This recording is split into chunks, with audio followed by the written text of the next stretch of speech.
Hello, and welcome to Tax and Tech, a Deloitte podcast focused on helping you navigate the ever-changing tax technology landscape through insightful conversations with Deloitte technology leaders. I'm your host, Emily Van Vliet, a partner in our tax management consulting practice here at Deloitte. Hello, everyone, and welcome to our latest episode of Tax and Tech, our Deloitte tax podcast focused on all of your tax technology needs and issues. We recognize that technology is advancing so rapidly, it can sometimes seem hard for tax leaders to keep up. And so we have created this podcast to really invite you all into conversations with our Deloitte tax technology leaders to help you navigate this shifting landscape as you chart your tax department's digital future. So I am very pleased today to have Ronnie Dassen joining me. Ronnie leads our global indirect tax practice here in the U.S. And Ronnie, thanks. It's great to have you here chatting with us about global indirect. And you know, your team is a little bit unique. I've had the privilege of actually working with you guys and serving clients. But you have a global team focused on global issues, but you all sit centrally in the U.S. Maybe you could just kind of first of all tell us what your team is about and how you guys really serve companies in this space. Hey, Emily, great to be here. Thank you for having me. And sure, more than happy to talk a little bit about my team. So, like myself, I'm a VAT professional. I'm Dutch by background. Got my education there and started doing VAT there. And then about 11 years ago, moved to the US to serve US multinationals. And I have a team now here in the US, and we're spread out over east to west, pretty much of over 50 people that come from many different nationalities and many different jurisdictions. And really the focus of our group and what's explaining the diversity in terms of nationalities and cultures in my group is really the need for US multinational companies have to have that VAT knowledge from around the world closer to where some of the key decision-making processes happen. And if you look at tax departments of US multinationals, they typically don't have a large VAT organization within those tax departments. They typically have somebody in the US who's in charge, and then locally they may have some individuals that are VAT trained. But most of the key decisions are being made in the US, and most of the bigger projects that impact VAT are typically driven from the US. And that's specifically where my team comes in, and where we help our clients out is really to address the VAT needs as part of those bigger life events that organizations go through, and make sure that we can be close to those folks leading those here in the US.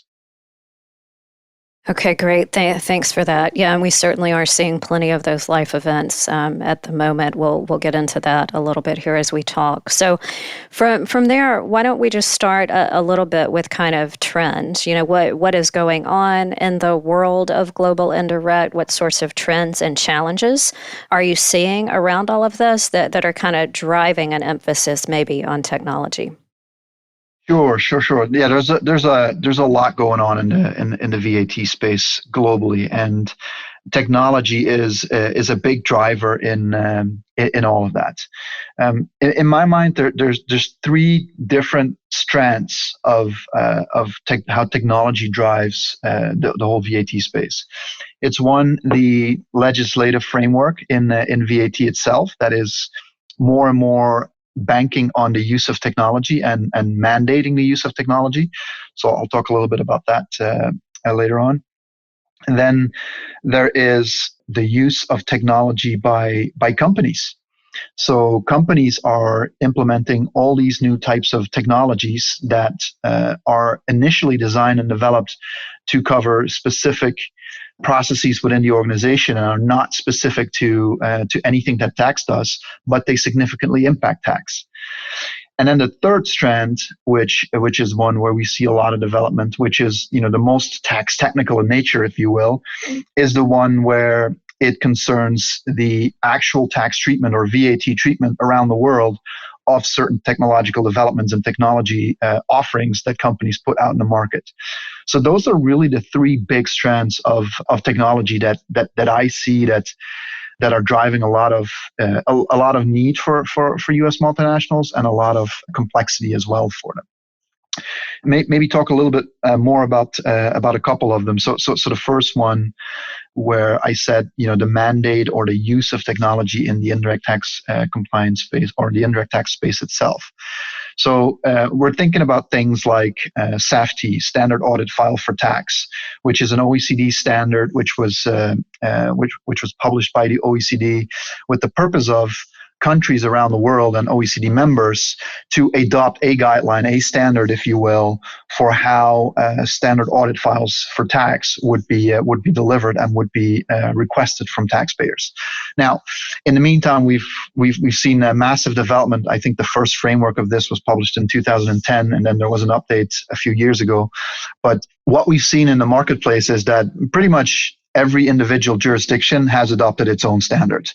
So although the goal of the OECD was really great, and it was really a nice undertaking, was to get that one single standard, what we've seen in practice is that most countries have adopted their own standards and have taken elements of what the OECD published, but have clearly taken it into different directions. So what we find ourselves in right now is that for e-reporting, which is what we generally refer to in the context of all these electronic reporting obligations that we have now in the VAT space, that we have different formats, different file types that need to be provided, different types of data that need to be provided. The level of manual intervention that is allowed is different by country. So there's a lot of deviations in terms of what comes to a compliance solution in a particular country as it relates to e-reporting. Clearly not an easy space, and where is a massive dependency upon how companies' ERP systems are set up and what type of data access we have. The second item that I want to highlight in this respect is that a lot of governments are mandating the use of electronic invoices, where until a few years from now, country governments wouldn't even accept electronic invoices without a significant level of security attached to them, digital security that is. And now what we're seeing is there's a real move into electronic invoicing becoming the norm rather than the exception. Paper invoices is a thing of the past, although still in a lot of countries it's still the norm. But what we will see over the next few years is that will gradually be phased out, and that all invoicing as such will go to electronic. So that's really the core in my mind on that first strand as it relates to technology. It's really e-invoicing and e-reporting. Those are the two big ticket items in my mind that are driving technology from that perspective. And then the second one is the technology, obviously, that is being used by companies. So cloud ERP is a big topic right now. A lot of companies are moving into cloud ERP environments that have computing capacity and accounting capacity that goes way beyond what was imaginable until a few years ago. So the functionality that is available in those types of systems today is massively important for a company and how it can comply with local VAT legislation in many different countries.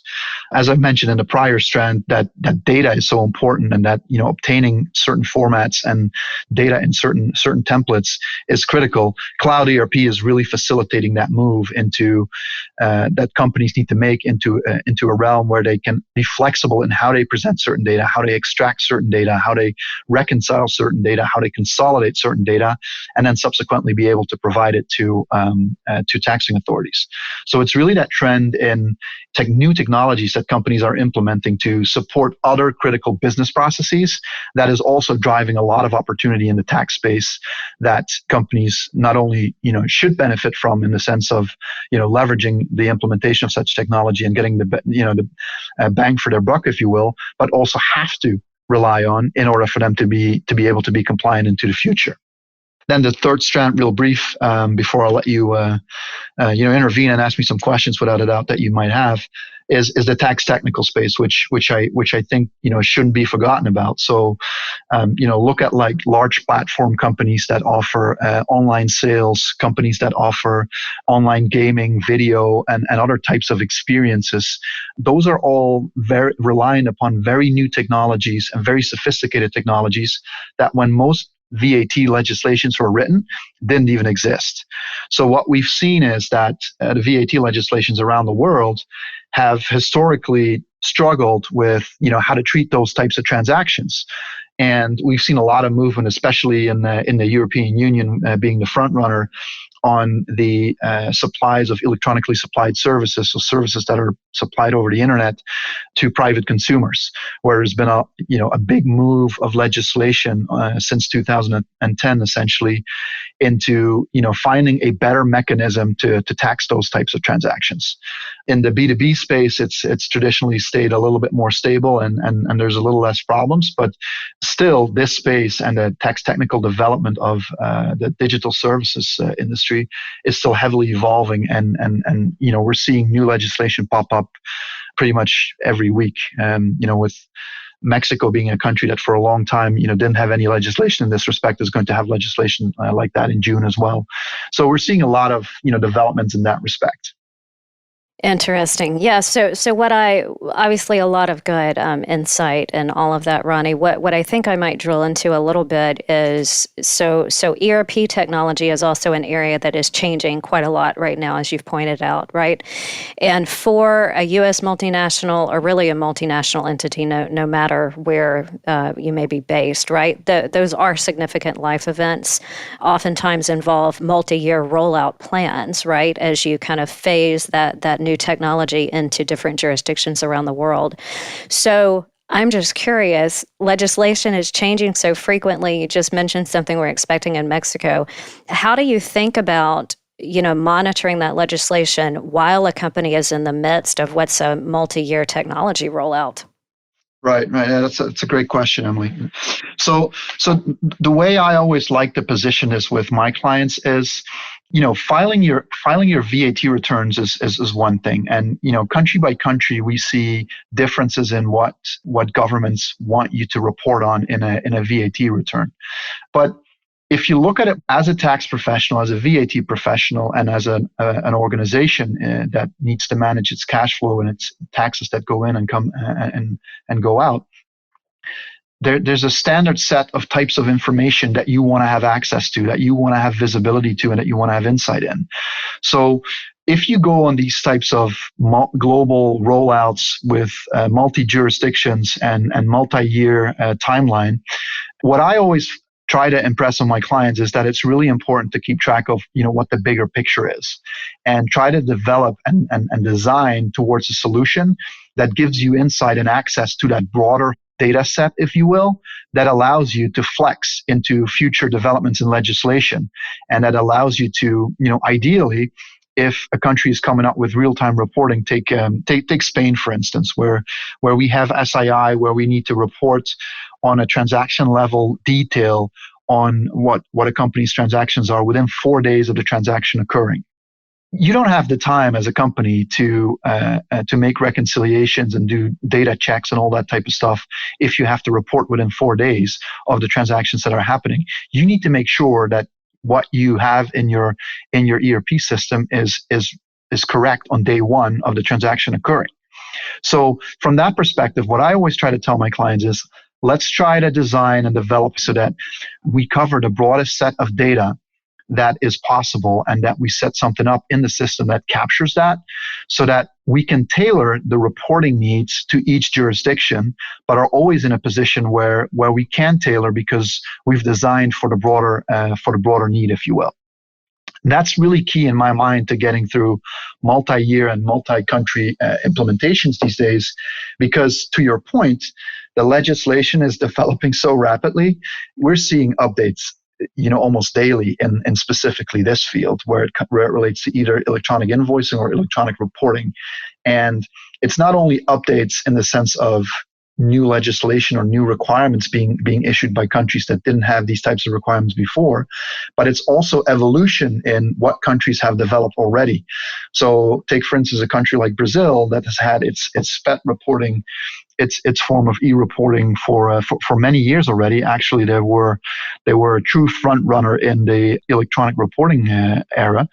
They keep making updates to how that reporting needs to be done on a very frequent basis as well. And companies really need to continue to keep up to speed with what those changes are, and make sure that they can accommodate them. Okay, great. Yeah, that's very, very helpful. So maybe we think for a minute then about companies who are not kind of close to one of these life events, right? So I just heard you mention that in some cases there is no time for reconciliation. And yet I know that we often do find, sometimes cumbersome reconciliation processes that are involved in the VAT space. So I'm curious if ERP is not really something that a company is focused on right now, are there other types of technologies that you're seeing kind of come into play and be helpful in this area? Yeah, so there's so many technologies out there right now that can facilitate and help in this respect. I would be remiss to not mention one of our own solutions called ITC, Indirect Tax Compliance, which is an indirect tax compliance tool that allows and facilitates compliance with these e-reporting obligations in many jurisdictions. So typically, where companies are not set up, this is a tool that can be used as an intermediate in facilitating that these types of requirements can be met. Other solutions that we see are very popular and do a great job in this respect are data wrangling tools. There's many options out there, but they facilitate the reconciliation and data cleansing process for purposes of e-reporting tremendously. And what we can do with the power of these tools today is massive in getting ready for those types of compliance exercises. So we've seen a lot of use of those types of tools that companies have put in place to take over a lot of these reconciliation exercises and put the digital bridges in place, if you will, in those jurisdictions where certain manual intervention is no longer allowed or not possible because of volume, for instance. So, from my perspective, there's dedicated compliance tools that take over function. There is, more holistic tools like data wrangling tools that we can use. But in a lot of cases, what we do find is that where a tool is a standard tool to a certain extent or to a certain level, it always will come down to a lot of tailoring of those tools to the specific ERP environment that the company has and the specific POS systems that they might be running next to it, but also specific to what their filing footprint is and what their VAT compliance footprint is and the requirements that are driven directly by what that footprint requires.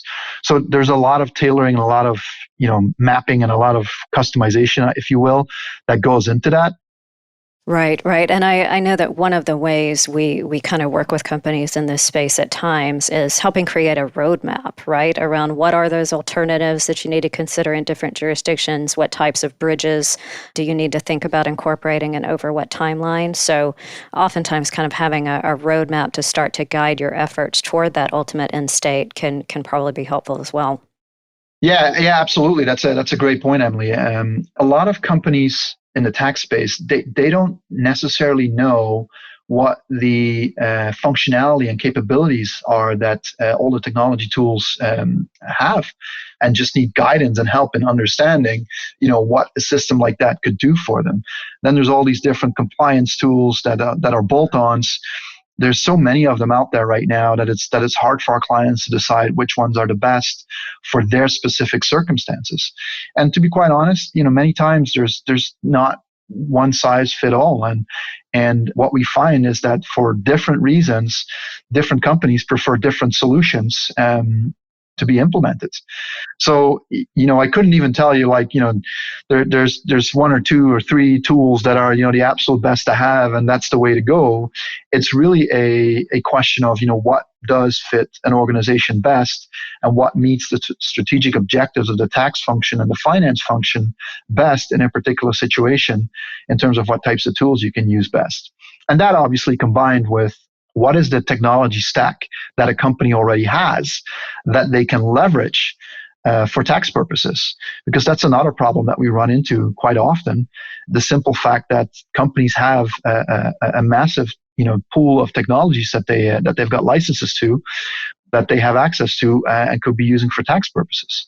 So sometimes it's as simple as, hey, you have access to this particular tool. Why don't you start using it for tax purposes? Yeah, that's right. That's right. And I would say that that's common in many different areas of tax, even Yeah. far outside of VAT. Okay, good deal. Well, let's shift gears just a little bit because, as we talk about technology, often something that comes up almost simultaneously with technology discussions has to do with operating model, right? And there have been a lot of changes around just how tax departments operate, how they think about what types of resources they need, and where those resources should sit. Are there any, major trends or things that you see going on around operating models for VAT? Sure, sure. So I always find it important, when we talk about operating models, that we, distinguish between the VAT compliance part of the indirect tax function, and the VAT advisory part of the function, if you will. And with VAT advisory, I typically also, rope in like the technology advisory, although that's often, found outside of the specific indirect tax function. But there's always a lot of confusion around what the operating model for the VAT or indirect tax function means, depending on what angle you take. I personally feel that you need to look at both of them, and you can't separate them per se. But the VAT compliance one is that most companies focus on initially when this operate conversation pops up. The reason for that is obviously because the VAT compliance is typically, in most jurisdictions, it'll be a monthly process. It follows very closely to the overall financial reporting processes that are going on a monthly basis. And, with monthly deadlines or quarterly deadlines, it's relatively speaking very frequent in terms of the obligations that need to be met. So we're seeing a couple of models there. A lot of companies have, since a few years ago, started to outsource a lot of that compliance, where they would simply look at an outsourced provider to provide all their VAT relevant data to, and then have the outsourced provider sort through that data and make sure that they could be compliant. That has really started to shift now, where clients are no longer, merely asking us to completely take over the VAT compliance as a process based on data they provide, but to look at more collaborative type models where there are solutions where instead of them just sending us data, we operate it together with them.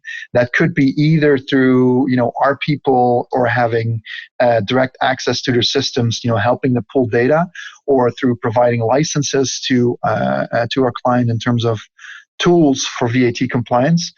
Or it could even be where we set up models where we temporarily take over the compliance in a traditional outsourcing model, but then gradually work with them, their shared services operations, to transition that compliance and that function, if you will, back into the organization, where as part of that transition, we train them up.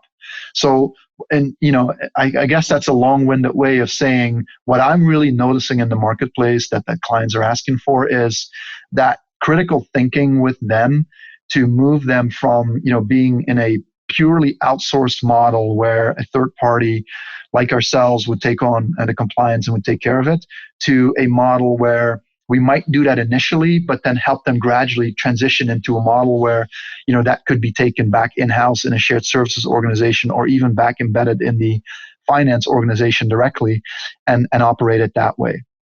That's really the biggest trend that we're seeing. And then, some of the larger organizations are thinking about, completely different models. I wouldn't say at this point that is a massive trend that we've seen in the VAT space at this point, but it's definitely something that a lot of companies are thinking about, is to look at, can we just take the whole VAT process and outsource it from start to finish? So not only from the point of providing data to an outsourced provider, but really from the start of extracting that data and gathering that data and reconciling that data, all the way to until the eventual payments are pretty much made. So really, using us as an outsource provider in the whole end-to-end VAT process, as it would normally sit within finance, shared services, etc., within an organization. But I would argue that's something that we're seeing with the really big companies right now, and not necessarily something that we see on a repetitive trend in the medium-sized to large companies. Okay, got it. So lots of options. I think I'm hearing no one size fits all, either for the technology solutions or the operating model considerations. No, I think that's fair. I think the great thing about it right now is that we have as many options as are out there. even 5 years ago, we pretty much didn't have any options, and non-compliance was, a simple result of, the technology not being able to keep up with the data stream. So, Ronnie, I think we will close for there today. I want to thank you so much for joining us and having a conversation around VAT. Really appreciate you sharing your insights. And to everyone who is listening in to our episode, thank you for joining. I would encourage you to subscribe to our Tax and Tech podcast wherever you consume your podcast so that you don't miss any of our episodes. We do have much more coming out around emerging technologies, including aspects of artificial intelligence and also technology developments for other specific types of tax process areas. So until next time, a big thank you to everyone listening. I hope you will join us again as we continue to chart the tax department's digital future on another episode of Tax and Tech. Thanks very much. And finally, I would encourage you to subscribe to our Tax and Tech podcast series wherever you are listening in today so that you don't miss any of our episodes. We have episodes coming up around cloud ERP systems, tax technology updates related to U.S. tax reform, and many other timely topics connected to tax technology. So a big thank you to everyone listening in. I hope you will join us again as we continue to chart the tax department's digital future on another episode of Tax and Tech. Thanks very much.